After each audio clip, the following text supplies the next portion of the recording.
Inilah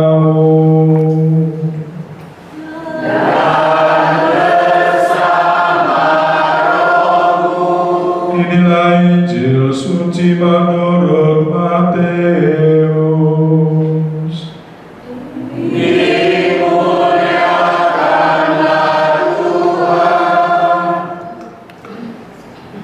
Pada suatu hari, Yesus menyingkir ke daerah Tirus dan Sidon. Datanglah seorang wanita Kanaan dari daerah itu dan berseru, "Kasihanilah aku, ya Tuhan, anak Daud. Anakku perempuan kerasukan setan dan sangat menderita." Tetapi Yesus sama sekali tidak menjawab. Lalu para murid Yesus datang dan meminta kepadanya, "Suruhlah wanita itu pergi, sebab dia mengikuti kita sambil berteriak-teriak." Yesus menjawab, "Aku diutus hanya kepada domba-domba umat Israel yang hilang." Tetapi wanita itu mendekat dan menyembah dia sambil berkata, "Tuhan, tolong aku." Yesus menjawab, "Tidak patut mengambil roti yang disediakan bagi anak-anak dan melemparkannya kepada anjing." Kata wanita itu, "Benar Tuhan, tetapi anjing-anjing pun makan remah-remah yang jatuh dari meja tuannya." Bersabdalah Yesus kepadanya, "Hai ibu, sungguh besar imanmu. Terjadilah bagimu seperti yang kau kehendaki." Dan seketika itu juga anaknya menjadi sembuh. Demikianlah sabda Tuhan.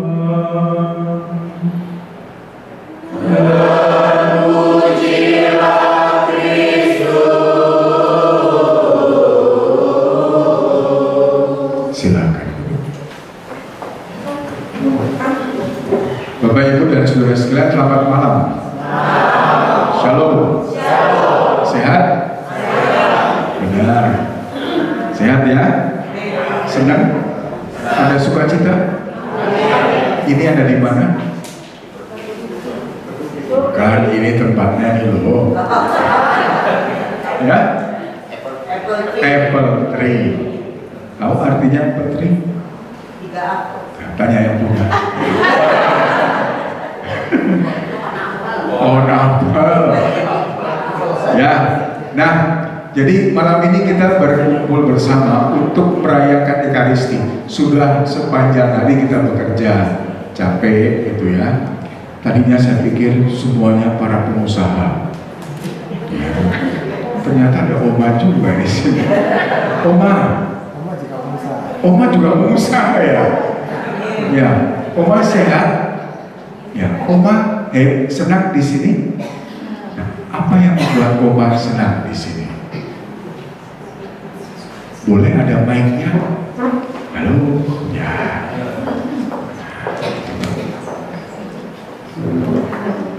Dipegang, Oma, dipegang. Apa yang membuat Oma senang ikut perduki ini? Kenapa? Bersama dengan Tuhan Yesus. Bersama Tuhan Yesus. Tepuk tangan buat Oma. Oma sudah lama ikut di sini. Sudah lama. Sudah berapa lama? 3 bulan. Ya? Rajin. Wah, luar biasa. Oma umurnya berapa? Wih, hebat. 80. Minggu pertemuannya berapa kali sih? Seminggu sekali. Minggu depan datang lagi? Ya. Saya minta Oma minggu depan bawa 5 orang. Bisa? Bisa?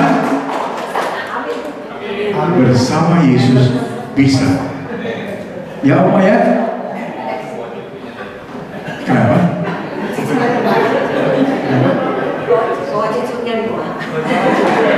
Bawa cucunya? Gak apa-apa, bawa aja Oma. Ya, cucunya ada berapa?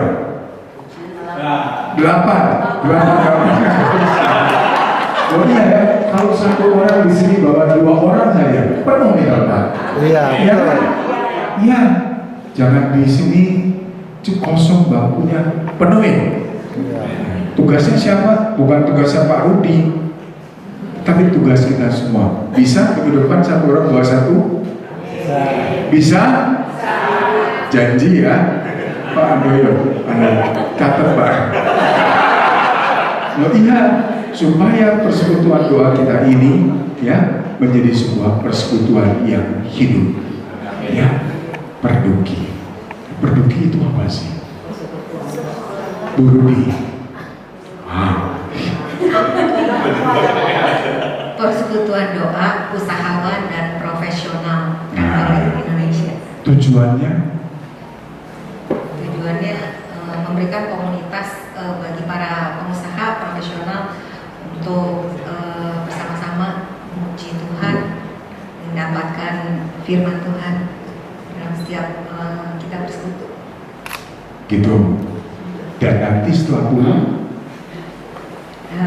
pulang kita membagikan ke orang yang kita temui. kita sukacita setelah nanti acara, pulang ke rumah sukacita. Amin. Amin. Membawa sukacita buat siapa? Di rumah. Ya, jadi itu. Jadi persekutuan ini adalah sebuah persekutuan untuk bersyukur atas anugerah Tuhan dalam hidup yang kita terima, khususnya ketika kita menyadari bahwa kita ini para boleh dibilang para pengusaha, ya, para profesional dan juga yang dipanggil Tuhan. Jadi kita ini semua dipanggil. Panggilan bukan hanya saya sebagai imam, tetapi Anda semua dipanggil. Dan setelah dipanggil Tuhan, diutus oleh Tuhan. Ya, Oma dipanggil Tuhan. Ya, bukan ke atas, bukan itu nanti. Itu nanti Oma, itu nanti. Ya, itu nanti, itu urusan Tuhan. Tetapi Tuhan mengatakan, Oma siapa namanya? Oma Yeti datang kepadaku.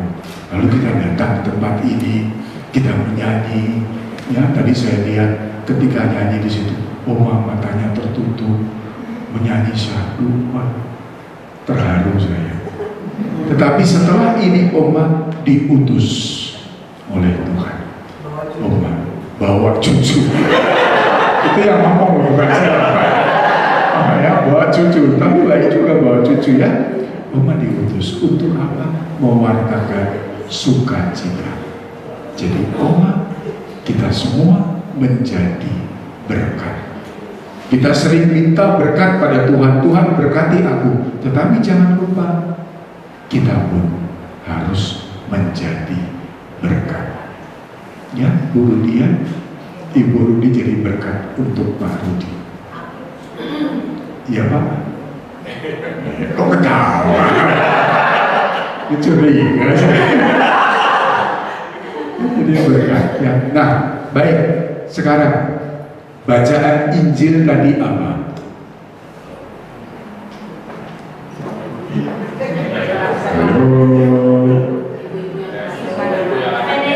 Seorang wanita Kanaan. Apa yang terjadi? Anaknya menderita karena kerasukan setan. Tahu kerasukan setan kayak apa? Mau tahu? Jangan nama, jangan. Orang kerasukan setan. Sedih sebagai seorang mama punya anak perempuan lalu menderita karena kerasukan setan, sedih. Dan seorang ibu melihat anaknya menderita, hatinya tergerak. Tidak mungkin sebagai seorang ibu anaknya sakit akan dia diamkan. Tidak. Dan itulah cinta seorang ibu kepada anaknya. Maka ibu itu berusaha. Apa yang dia usahakan? Dia tahu, dia mendengar tentang seorang pribadi yang luar biasa, yaitu Yesus. Dia datang, dia cari. Saya lalu melihat begini, cinta seorang ibu mengalahkan segalanya demi anaknya. Maka berbahagialah Anda yang menjadi ibu, yang mempunyai anak, yang ada perhatian. Dan ibu itu berjuang untuk berjumpa dengan Yesus, bertemu dengan Yesus. Ya, dia berjumpa dengan Yesus. Dan apa yang dikatakan pada Yesus? Tuhan, anakku sakit. Lalu apa jawaban Yesus? Yesus tidak menjawab sama sekali. Seolah-olah Yesus acuh tak acuh. Dan dia diam. Tetapi wanita itu terus meminta kepada Yesus. Cintanya pada anaknya dan kepercayaan kepada Tuhan Yesus tidak membuat dia kehilangan harapan. Dia terus berjuang. Lalu apa yang terjadi? Para muridnya, biasa para murid Yesus kan kadang-kadang, ya begitulah, udah tahu ada orang yang menderita, orang yang meminta kepada Yesus, malah para muridnya mengatakan, Tuhan, Tuhan, itu wanita itu teriak-teriak saja, itu keganggu kita, usir saja. Tetapi ibu itu sekalipun mengalami banyak perjuangan, dia tetap punya harapan. Itulah orang beriman. Orang beriman tidak lepas dari kesulitan. Orang beriman mengalami perjuangan bahkan yang tidak mudah juga. Tetapi orang beriman di tengah segala kesulitan selalu melihat ada harapan di depan. Tetapi orang yang tidak percaya, dia akan mudah putus asa. Wanita ini beriman, percaya, maka dia terus mengejar Yesus. Dia punya harapan. Sekalipun Yesus menjawab juga gak keras. Aku hanya diutus untuk orang-orang Israel. Orang Kanaan bukan orang Israel. Tetapi wanita itu tetap menjawab dengan tenang. Anjing pun makan dari roti yang diberikan rempah-rempah yang jatuh dari meja tuannya. Dan disitulah mukjizat terjadi. Yesus mengatakan, Ibu, iman menyelamatkan engkau.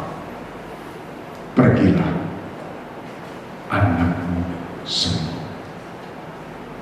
Nah, kisah ditutup dengan cerita demikian. Apa yang bisa kita ambil dari sini? Bapak Ibu, kita umat Katolik, kita sama dengan orang-orang lain yang beragama lain. Kita semua berusaha dalam hidup, bekerja dengan tugas dan panggilan kita masing-masing. Dalam pekerjaan kita menghadapi banyak keberhasilan, tetapi juga tidak sedikit yang mengalami kesulitan, bahkan kadang-kadang sampai membuat frustrasi. Tidak pernah terpikir oleh ibu itu bahwa anaknya akan kerasukan setan. Tidak pernah. Tidak pernah juga mungkin dalam usaha kita menghadapi tantangan yang tidak benar. Tidak pernah terpikir. Contohnya saya, tidak pernah terpikir dalam hidup saya, dalam perjalanan usia memasuki usia ke-59 waktu itu, tiba-tiba saya sakit, stroke. Tidak pernah terpikir. Frustrasi? Ya. Kecewa? Ya. Sampai saya mengatakan, Tuhan, sampai di sini perjalanan saya. Karena apa? Karena frustrasi. Stroke karena pendarahan pecah. Dan setelah saya tidak bisa bergerak sama sekali. Dan lebih kurang 4 bulan diranjang. Saya mengatakan, habis. Saya pastor, ya, tetapi menghadapi kesulitan yang buat saya menakutkan, kemanusiaan lalu berbicara. Di situ saya merasa selesai. Tetapi suatu malam di kamar saya ada gambar kerahiman ilahi. Saya berdoa, Tuhan, inilah aku. Dan entah kenapa saya merasa ada semacam kekuatan yang meneguhkan saya. Saya hanya merasa Tuhan mengatakan, Hadi, aku ada. Sama seperti ibu tadi, mengalami kesulitan, tetapi akhirnya dia punya harapan. Dan saat itu saya punya harapan. Saya hanya melihat sakit yang saya alami adalah cara Tuhan mematangkan hidup iman saya. Itu saja. Dan entah mengapa saya merasa ada kekuatan baru. Lalu saya mulai punya semangat baru, meskipun sendiri gitu ya, di kamar juga sendiri. Parodi enak, kalau sakit ada ibu. Ya, iya, saya enggak di sini tembok, situ tembok. Tetapi ya itulah pengalaman hidup dan iman. Maka tadi ketika kita menyanyikan lagu Tobat, lagunya bagus tuh. Lagunya apa tadi? Allah Peduli. Coba deh lagu Allah Peduli deh. Itu bagus sekali. Dan saya senang, biasanya lagu ini dinyanyikan begitu cepat, tetapi tadi begitu lembut supaya kita bisa bersama. Coba kita lihat. Sama-sama ya.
lagu ini begitu indah.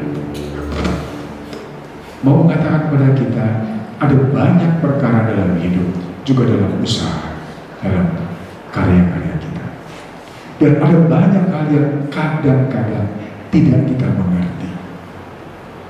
Pinginnya segera. Wanita dari Kanaan itu ingin segera anaknya sembuh. Maka dia lari pada Tuhan.